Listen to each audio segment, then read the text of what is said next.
এই শোনো, আজকে তো তুমি বাসায় আছো। হ্যাঁ, মাস্টার কি পড়ায় গিয়া একটু দেখো। আমি তো তোমার প্রতিদিন বলি, তুমি তো দেখো না। দেখো গিয়ে আজকে মাস্টার কি করে। আরে কি বলছো, প্রতিদিন তোমার বকুর বালা লাগে।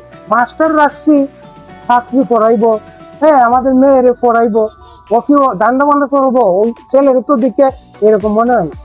আচ্ছা, তুমি যখন প্রত্যেকদিন কও চলো তো গিয়ে দেখি মাস্টারে কি কি করতেছে, চলো। প্রতিদিন একটা দান্ডা বান্ডা দেখি, যাও তো যাও। আরে বান্ধবী, এই কালকে যে তোমার সাথে আমি দেখা করছিলাম, এই আসলে খুব একটা অবিস্মরণীয় সিস্টেম আছিল ওকে। আরে মেয়ে, তুমি করতে পারো না? তোমার কবার আমি একটা জিনিস দেখাই দিব, করো মেয়ে। হ্যাঁ বউ বান্ধবী।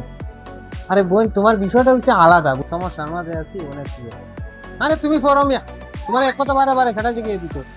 ওরে বান্ধবী, তোমার কি মনে হয় যে তুমি কি আমার একেবারে নর্মাল মানুষ পাইছো? আরে মেয়ে, তুমি কি পড়তে পারো না? তুমি কি খালি একটা গুতাগুতি শুরু করছো মেয়ে? একবার পড়া হয়ে দিলে কি বারে বার পড়া যায় না? এই মাস্টার, এই এই কি লাগেছো তুমি, হ্যাঁ এই মাস্টার। ও না আঙ্কেল, আসলে আমি আমার একটা বসে কল দিছি, এই বসের কারণে আমি এই যে একটু সময় ফোনে কথা বলি। আরে আপনি কারে কি বুঝাইতে চাইতেছেন? আমি কি বুঝি না? আপনি আমাকে বুঝাইতেছেন? এই আপনি পড়ার নমুনা। আমি তো নিজের চোখে এসে দেখলাম আপনি আমার মেয়েরে কি পড়াইতেছেন।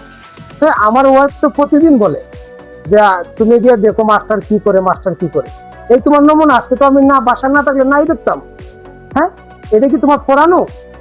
উনি পড়তেছে, তোমার জিগাইতেছে যে এই পড়াটা বলার জন্য, তুমি বলতেছো ওনার মতো উনি পড়তো, তাহলে তোমার রাখছে গেল ভাই।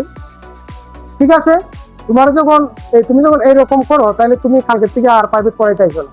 ঠিক আছে, তোমার এই মাসে যত বেতন আছে আমি সব করে দিয়ে দিব, তুমি চলে যাও। তোমার এই আমার লাগবে না, এরকম পড়াশোনা আমার দরকার নাই। ওকে স্যার, আসলে স্যার বিষয়টা হয়েছে যে আমার বসে কল দিছিল তো, হয়তো এমনটা আর কোনো সময় হইতো না। দয়া করে আমার ক্ষমা করে দেন, আমার ভুল হয়েছে স্যার। শুনেন, বাচ্চা পড়াইতে আসছেন, মেয়েকে পড়াইতে আসছেন, মেয়েকে মন দিয়ে পড়াবেন।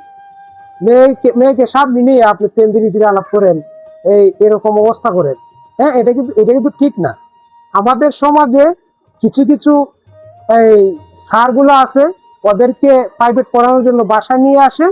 আর স্যারেরা কি করে, ছাত্রীর সামনে, ছাত্রর সামনে প্রেম প্রীতির আলাপ করে।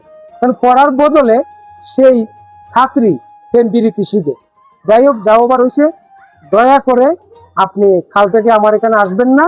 আমি আপনার বেতন সহকারে এইসব করে দিয়ে দিব। হ্যাঁ, বেতন নিয়ে আপনি চলে যান, আপনি আর আসবেন না। দয়া করে আর আসবেন। সরি ভালো বস, থাকেন। আসলেই আমার ভুল হয়ে গেছে, আমি এটা অনুধাবন করি নাই।